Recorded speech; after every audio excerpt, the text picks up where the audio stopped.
ભાવનગર સહિત સમગ્ર ગુજરાતમાં ચર્ચાસ્પદ બનેલા અશાંત ધારાના તોડકાંડ મામલે આજે આરોપી મોમીન પઠાણને કોર્ટમાં હાજર કરવામાં આવ્યો હતો અને 6 દિવસના રિમાન્ડ માંગ્યા બાદ કોર્ટ દ્વારા 2 દિવસના રિમાન્ડ છે તે મંજૂર કરવામાં આવ્યા છે। છેલ્લા લાંબા સમયથી 18 દિવસથી ભાવનગર જિલ્લામાં શહેરમાં જે અશાંત ધારામાં જે મંજૂરી આપવાનો જે મામલો હતો તેમાં કથિત ઓડિયો અને વિડીયો છે તે વાયરલ થયો હતો। એસડીએમ પ્રતિભા દહિયાનો આઉટસોર્સિંગનો ડ્રાઈવર છે મોમીન પઠાણ તે પૈસા લેતો હોય તેવો વિડીયો એક વાયરલ સીસીટીવીમાં થયો હતો, જેને લઈને મેં કહ્યું તેમ સમગ્ર ગુજરાતમાં ચર્ચાસ્પદ બની હતી અને અશાંત ધારાનો જે મામલો છે તેને લઈને હિન્દુ સંગઠનો પણ મેદાનમાં આવ્યા હતા। ભાવનગરમાં આવી જે ક્રેસન્ટ વિસ્તારમાં આવેલી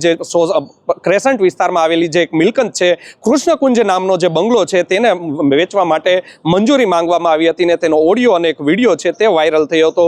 આ મામલે છે તે પ્રતિભા દહિયા દ્વારા છે તે ભાવનગર પોલીસને એક અરજી આપવામાં આવી હતી અને 17 દિવસ બાદ ભાવનગર પોલીસે ગુનો દાખલ કરવામાં આવ્યો હતો અને ગુનો દાખલ કર્યા બાદ નાટ્યાત્મક રીતે મોમીન પઠાણ છે તે પોલીસ સમક્ષ હાજર થાય છે અને હાજર થયા બાદ તેના છે તે ગઈકાલે છે તે સુલે શાંતિ ભંગ ન કરે તેને લઈને અટકાયતી પગલાં ભરવામાં આવ્યા હતા અને આજે ભાવનગરની કોર્ટમાં છે તેને રજૂ કરવામાં આવ્યા હતા। કોર્ટ દ્વારા તેને 6 દિવસના રિમાન્ડ તેના માંગવામાં આવ્યા હતા અને કોર્ટ દ્વારા 2 દિવસના રિમાન્ડ છે તેના મંજૂર કરવામાં આવ્યા છે। પોલીસ દ્વારા હવે તેનો મોબાઈલ છે તે તપાસવામાં આવશે, તેનો મોબાઈલ ક્યાં છે તેની તપાસ થશે। સાથે જ આજે સીસીટીવીમાં જે વિડીયો વાયરલ થયો છે તે કોની ઓફિસનો વિડીયો છે તે કયા સીસીટીવીમાં ઉતરેલો છે તેનું ડીવીઆર પણ કબજે કરવામાં આવશે। સાથે જ તેણે જે ફોટા જે ઓર્ડરની જે કોપી છે તે વાયરલ થઈ હતી, આ ઓર્ડરની કોપી મોમીન પઠાણ દ્વારા જે સલીમ ગનિયાણી નામનો જે વ્યક્તિ છે જે મુખ્ય મિલકત ખરીદનાર છે તેને મોકલવામાં આવી હતી। એટલે માટે આ જે ઓર્ડરની કોપી છે તે કલેક્ટર ઓફિસમાંથી તેની સાથે કેટલા લોકો સંડોવાયેલા છે, આ વાયરલ કરવા માટે તેને કોણે ઓર્ડરની કોપી આપી છે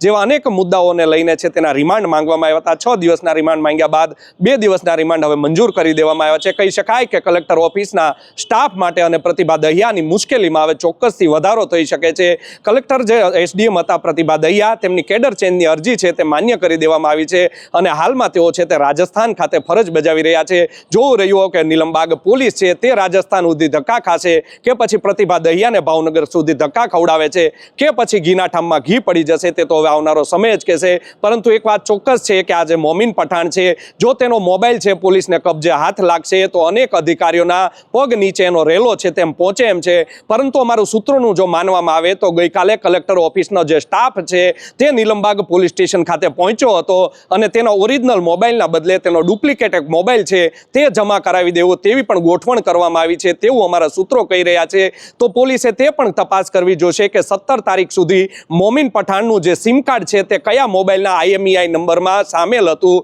અને 17 તારીખ પછી મોમીન પઠાણ હવે જે પોલીસને મોબાઈલ જમા કરાવશે અથવા તો પોલીસ જે મોબાઈલની રિકવરી કરશે તેનો IMEI નંબર 1 છે કે કેમ જો તેની તપાસ થશે તો અનેક અધિકારીઓના પગ નીચે રેલો આવે તેમ છે। ભાવનગર કલેક્ટર ઓફિસ છે તે ભ્રષ્ટાચારનો અડ્ડો બની ગઈ છે, અનેક ભ્રષ્ટાચારી અધિકારીઓ છે તે ખુલ્લેઆમ ભ્રષ્ટાચાર આદરી રહ્યા છે જેને લઈને પણ પબ્લિકમાં અનેક શંકાઓ ઉપજી રહી છે।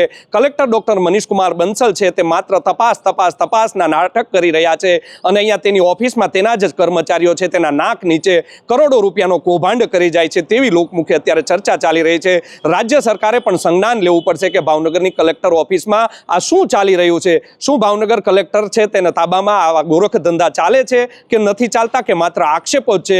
જો આવા ધંધા ચાલતા હોય તો CBIએ પણ આની તપાસ કરવી જોશે, અન્યથા ઘીના ઠામમાં ઘી પડી જશે। જોવું રહ્યું આગામી સમયમાં 2 દિવસમાં નીલમબાગ પોલીસ છે જાંબાજ PSI છે તે હવે તેની પાસેથી કેટલું મોઢામાંથી બોલાવી શકે છે અને કેટલું નથી બોલાવી શકતા તે તો હવે આવનારો સમય જ કહેશે। યશપાલ સિંહ ચૌહાણ, નવજીવન ન્યૂઝ, ભાવનગર।